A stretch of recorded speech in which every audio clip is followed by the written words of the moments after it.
চৰকাৰী হস্পিটেলত ঔষধ পোৱা নাই নেকি?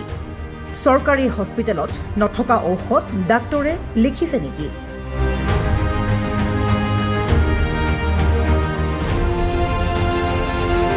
ফাৰ্মাচীৰ পৰা ডাক্তৰে ঔষধ ল'ব দিলেই পৰিব মহা বিপদত।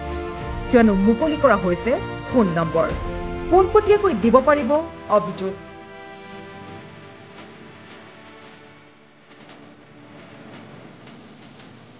ৰাজ্যৰ স্বাস্থ্য ক্ষেত্ৰত এয়া যেন এক আমূল পৰিৱৰ্তন। প্ৰেছক্ৰিপশ্যনত চৰকাৰী চিকিৎসকে লিখিব নোৱাৰিব চিকিৎসালয়ত মজুত নথকা দৰৱ। এই খবৰ ইতিমধ্যে সকলোৰে মুখে মুখে। তাৰ পিছতো যদি কোনো চিকিৎসকে আপোনাক লিখি দিছে চিকিৎসালয়ত নথকা ঔষধ, তেন্তে সেইসকল চিকিৎসকৰ বাবে এই বিশেষ প্ৰতিবেদন। দৰিদ্ৰক ঔষধ কিনিবলৈ দিব নোৱাৰিব চৰকাৰী চিকিৎসালয়ে।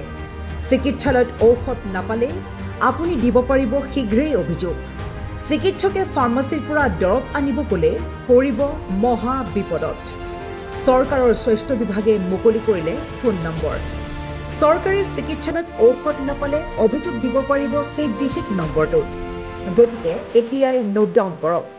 WhatsApp number 9864541430। আমি পুনৰ কৈছোঁ 9864541430 নম্বৰত এতিয়াই আপুনি দিয়ক অভিযোগ। চৰকাৰী চিকিৎসালয়ত উপলব্ধ ঔষধি দিব লাগিব চিকিৎসকে। চিকিৎসকে দিয়া তালিকা অনুসৰিয়ে যিহেতু চৰকাৰে যোগান ধৰে চিকিৎসালয়ত ঔষধ, এই ঔষধৰ বাহিৰে আন ঔষধ দিব নোৱাৰিব চিকিৎসকে। এই সন্দৰ্ভত স্বাস্থ্যমন্ত্ৰী অশোক সিংহলে ইতিমধ্যে কৰিছিল মন্তব্য। তাৰ পিছতেই এইবাৰ ৰাজ্যৰ চিকিৎসকসকল সাৱধান হোৱাৰ সময় আহি পৰিছে। ৰাজ্যৰ স্বাস্থ্য ক্ষেত্ৰত এয়া যেন এক আমূল পৰিৱৰ্তন।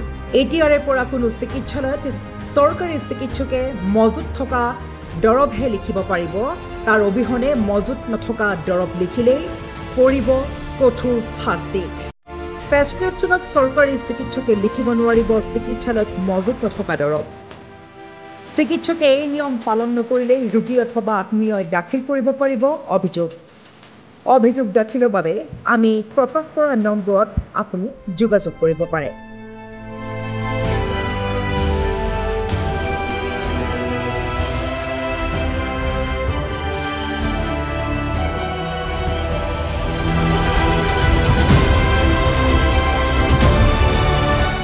News desk report, news 8 Assam.